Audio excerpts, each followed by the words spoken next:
एवा श्री नमस्कार महामंत्रने भावे करो वंदना।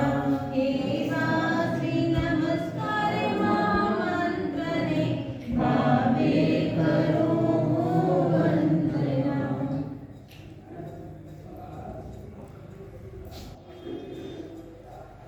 एक पौराणिक कथा है।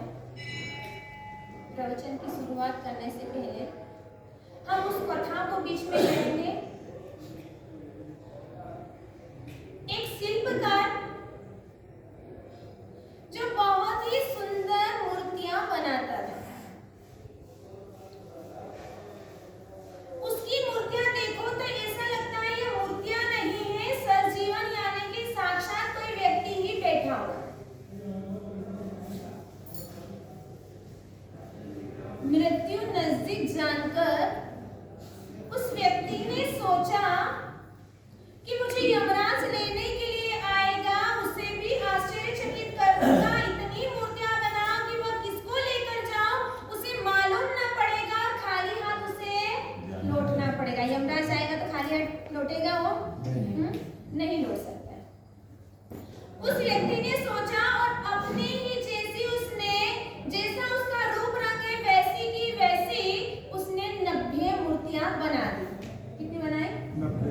90 प्रतिमा बना के रख दी। और उन 90 मूर्तियों के अंदर एक जगह जाकर वह स्वयं भी बैठ गया। यमराज आया और यमराज ने आकर देखा, वो सोच रहा इसमें से सही मूर्ति यानी कि सही इंसान कौन है, क्योंकि सारी प्रतिमा एक जैसी दिख रही है। यमराज आश्चर्यचकित हो गया कि कैसा शिल्पी है वह, कितनी अच्छी प्रतिमा बना रहा है, मुझे भी अचंभे में उसने डाल दिया है। अब वो शिल्पकार है कौन? मुझे तो सब रियल दिख रही है। अब क्या करना, कैसे उस व्यक्ति को पकड़ना? और उसी वक्त यमराज के मन में एक विचार आया कि अगर मानव के अंदर कोई कमी होती, वो सबसे बड़ी कमी क्या है? किस कमी? हाँ, अहंकार सबसे ज्यादा खतरनाक है। अहंकार व्यक्ति के अंदर बहुत रहता है। और उसी वक्त यमराज ने कहा, मूर्तियां तो बहुत सुंदर बनाई है लेकिन उसमें एक त्रुटि रह गई है। जैसे ही उसने कहा कि मूर्तियां बहुत सुंदर है लेकिन एक त्रुटि रह गई है, जैसे ही त्रुटि शब्द सुना और शिल्पी तो खड़ा हो गया और कहने लगा, कौन सी त्रुटि रह गई? यमराज हंसने लगा, अट्टहास करने लगा और उसने कहा, यही सबसे बड़ी त्रुटि है। क्या कहा? यही सबसे बड़ी त्रुटि रह गई है। अपनी जो कमजोरी होती है वो सभी को मालूम है। सबसे ज्यादा कमी है वो हमारे अहंकार को ठेस कहीं नहीं पहुंचना चाहिए। और उस अहंकार को गलाने के लिए, मिटाने के लिए मेरे परमात्मा ने इस जिन शासन के अंदर ऐसा महान मंत्र दिया है। और वह मंत्र क्या है? महामंत्र। उस महामंत्र के अंदर अरिहंत को नमस्कार करने के लिए वो कह रहे हैं कि पहले तू नम जा, पहले तो झुक जा। कहते हैं झुकता वही है जिसमें जान है, अकड़ता मोटे की पहचान है। वही व्यक्ति झुक सकता है। मोटे व्यक्ति को आप कितना भी फोल्ड करो वो वापस वैसा का वैसा ही होगा। वो किसको कितना भी झुकाने की कोशिश करो वो नहीं झुक सकता है। यहाँ पर मेरे परमात्मा भी यही कह रहे हैं कि नौकार मंत्र से तुम्हें क्या क्या चीजें मिल सकती है। आज हम 9 दिन से आराधना करते आ रहे हैं। हमारे यहाँ पे भरत भाई ने इतना अच्छा लाभ लिया है। तन मन और धन, जितनी तारीफ करे उतनी कम है। इतनी साता की अनुभूति सभी को हुई प्रेम से। सभी को बोला कि वेलकम वेलकम वेलकम। आप शादियों में भी जाओगे ना तो आपके जमाई होंगे, आपके व्यवहार होंगे, वो भी इतनी तारीफ नहीं करेंगे जितनी यहाँ पर आपको देखने को मिली होगी। नौकार मंत्र में क्या रहा? सबसे पहले कह रहे हैं कि नौकार के अंदर वह ताकत है कि जो अज्ञान रूपी अंधकार को बिखेरने में, अज्ञान रूपी अंधकार को बिखेरने में पवन के समान है।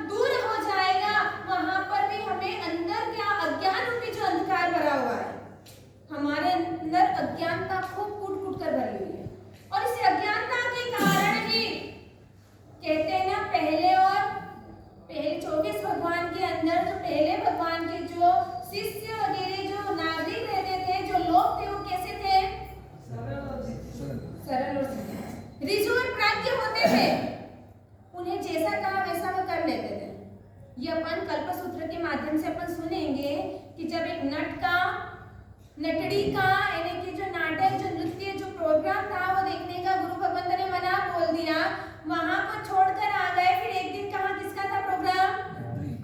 हाँ, आपने नट का बोला है मना, तो आपने नटड़ी का देख कर आया हूँ। अरे कुछ भी देख कर आओ, हमारे साधु जीवन में यह कार्य शोभता नहीं है।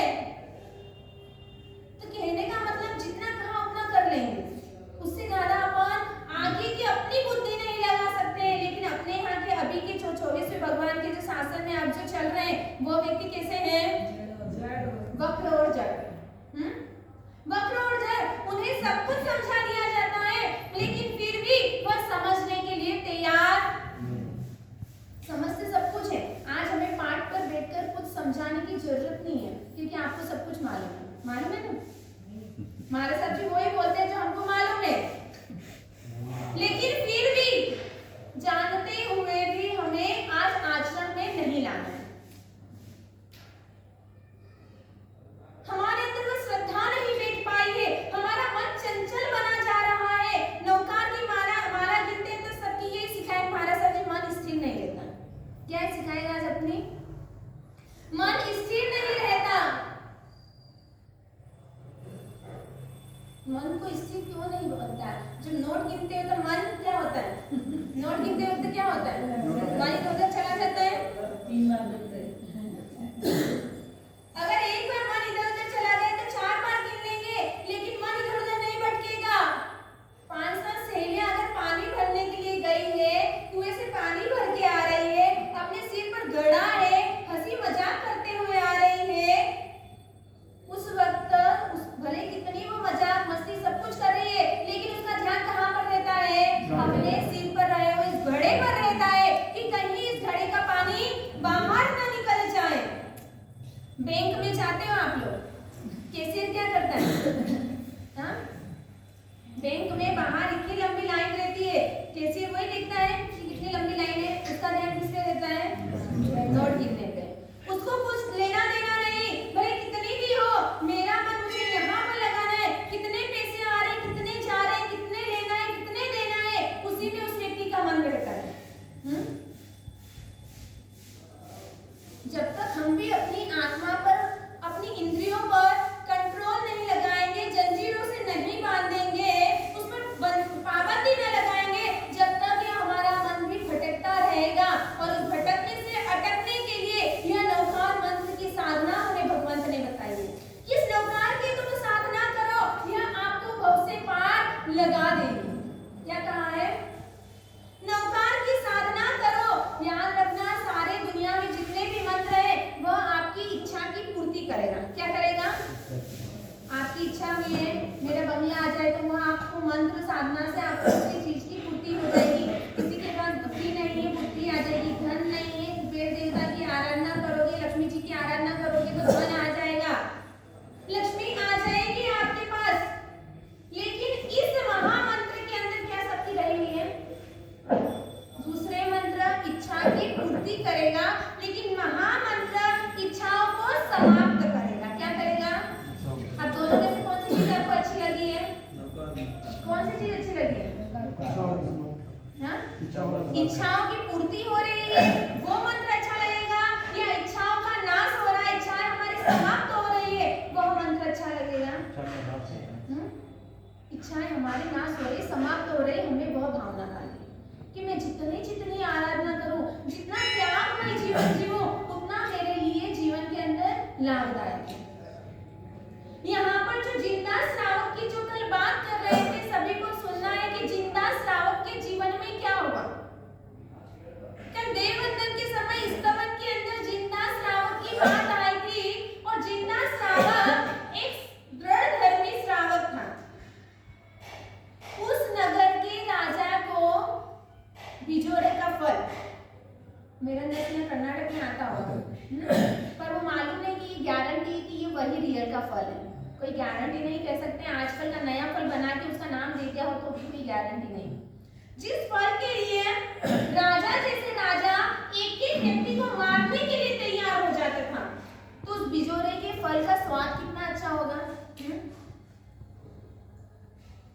जिंदा श्रेष्ठी जिस नगर के अंदर रहते थे, उस नगर के अंदर किसी व्यक्ति को नदी के वहां से जो बह रहा था फल लिया। फल बहुत सुंदर और स्वादिष्ट दिख रहा था। उसने सोचा राजा को मैं भेंट कर देता हूँ, राजा खुश हो जाएंगे। अपन क्या सोच रहे हैं, कोई अच्छी चीजें मेरे जैसी नहीं, अरे हमें तो कुछ नहीं, हमारे क्या खाना, अगर उत्तम व्यक्ति को दिया जाएगा तो वो खुश होकर हमें कुछ दे देगा। और इसी भावना से उस व्यक्ति ने राजा को फल लाकर दे दिया। कौन सा फल? बिजोरा का फल।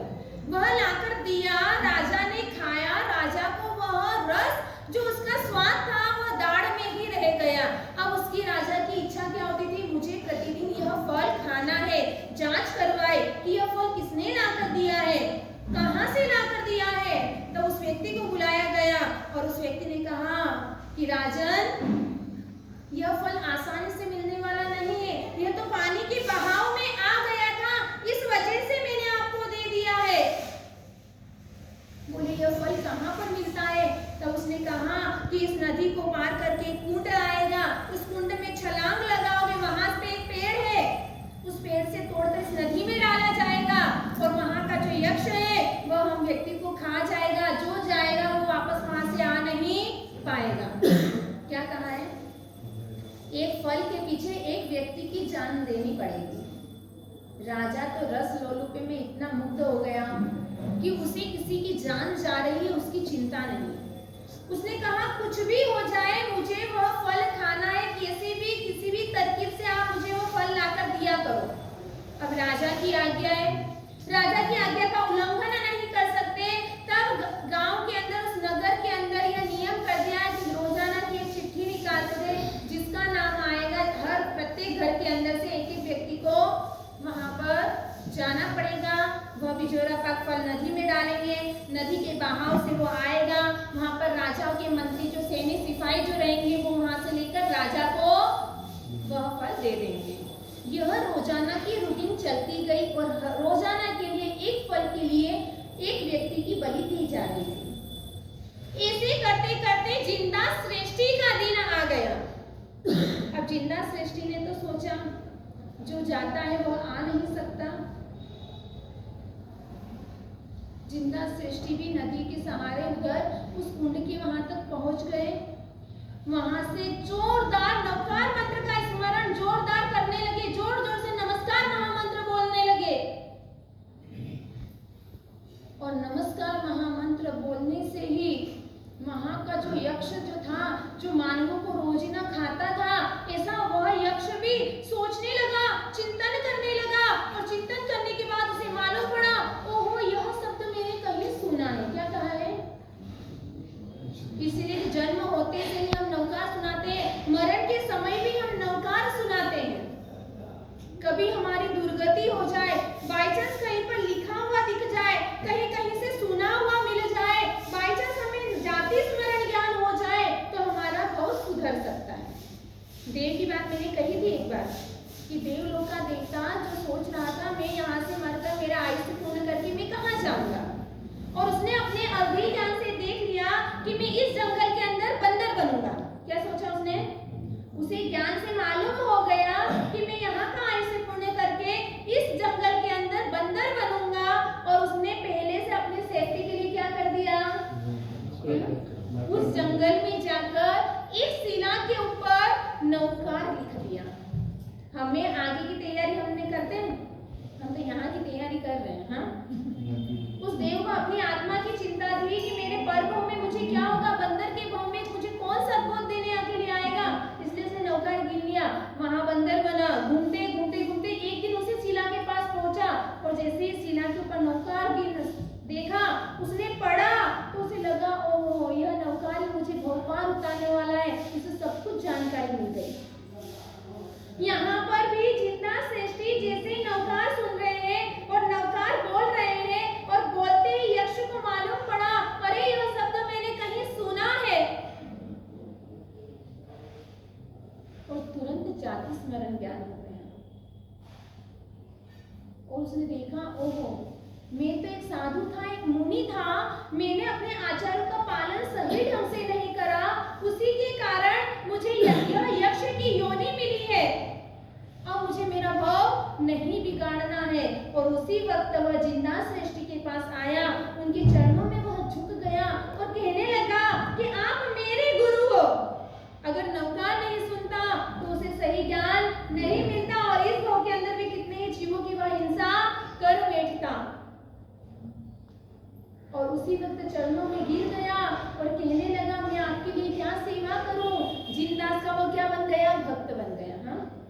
जिंदा से वो भक्त बन गया। सब लोग सोच रहे हैं जिंदा सब वापस नहीं आएगा। जैसे उसने कहा मैं आपकी क्या सेवा करूं, जिंदास ने कहा कि जैसे आज मैं यहाँ पर आया हूँ इस फल को लेने के लिए, वैसे प्रतिदिन यहाँ पर एक न एक व्यक्ति आता है। अब आज से तुझे यह कार्य करना है कि प्रतिदिन एक फल तू लाकर मेरे घर पर पहुंचा देना। कितनी अच्छी व्यवस्था करी है। हाँ? एक वृक्ष एक फल लाके तू मेरे घर पर लाकर दे देना। प्रतिदिन की यही क्रिया होगी और अब तू जैन धर्म को पालने वाला सच्चा श्रावक बनकर रहना। किसी जीवों की हिंसा मत करना। और उसे कई तरह से उसे सद्बोध दिया, उसे जानकारी दी और तभी से उस यक्ष का जीवन भी परिवर्तित हो गया। अब उधर से जिंदा श्रेष्ठ जो थे वह यक्ष उस जिंदा सेठ को वापस नदी के बाहर किनार पर गांव के वहां पर लाकर उसको खड़ा कर दिया। अब जिंदा सेठ वह फल लेकर राजा के दरबार में गए। राजा भी आश्चर्यचकित हो गए कि जिंदा सृष्टि यहाँ पर कैसे आ गए। फिर सारी घटना उसने राजा को सुनाई। नागरिक सब जय जयकार करने लग गए, सोचने लग गए कि इसका जैन जो धर्म है इसके धर्म की जय जयकार हो, इसके मंत्र की जय जयकार हो। और सभी वहां के लोग राजा वगैरह सभी जैन धर्म के अनुयायी बन गए। और प्रतिदिन ऐसा भर यक्ष जिंदा सृष्टि के यहाँ पर फल ले जाकर देता था और जिंदा सृष्टि भी राजा को लेकर देते थे। तो ऐसे नमस्कार महामंत्र का प्रभाव कि जो यक्ष राक्षस भूत पिशाच जैसे जो हिंसक प्राणी है, हिंसक जीव है, वह भी उनके चरणों के दास हो जाते हैं। अग्नि भी क्या बन गई थी, जल बन गई थी। सूली भी सिंहासन बन गया था। सर्प की माला भी फूलों की माला बन गई। यह सब प्रभाव किसका है, एकमात्र मेरे नमस्कार महामंत्र का। तो ऐसे नमस्कार महामंत्र का प्रभाव समझ है नहीं। अपना जो आज का पेपर है वो थोड़ा डिफिकल्ट है, डिफिकल्ट